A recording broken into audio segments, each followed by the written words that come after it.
নমস্কার, আপনারা দেখছেন এ মাইন্ড অফ স্টোরি। আপনাদের সঙ্গে আমি পিয়ালি। আজ আপনাদের শোনাবো কিংবদন্তি গায়ক প্রয়াত প্রতুল মুখোপাধ্যায়ের কথা।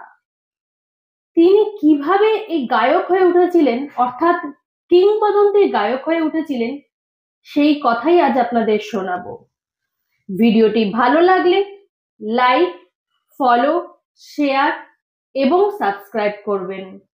1942 সালের 25শে জুন অবিভক্ত বাংলার অধুনা বাংলাদেশের বরিশালে জন্মগ্রহণ করেন বিখ্যাত গায়ক প্রতুল মুখোপাধ্যায়।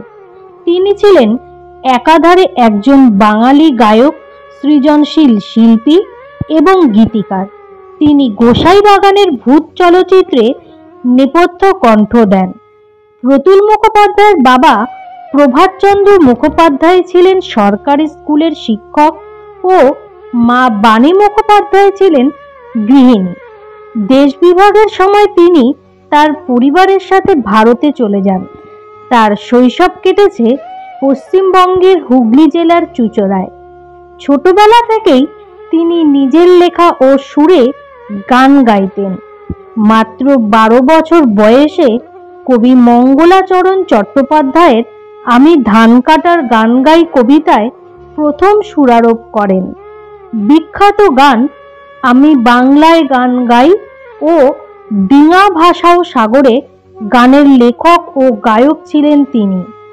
নিজের লেখা গানের পাশাপাশি ছড়া, কবিতায়ও তিনি বিভিন্ন সময় সুরারোপ করেছেন।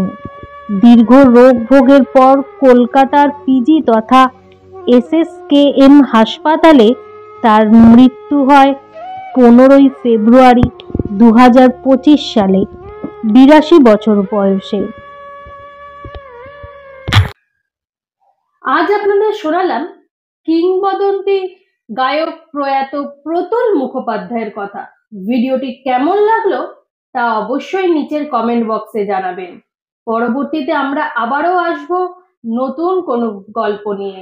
ততক্ষণ পর্যন্ত সঙ্গে থাকুন, সুস্থ থাকুন, দেখতে থাকুন এ মাইন্ড অফ স্টোরি।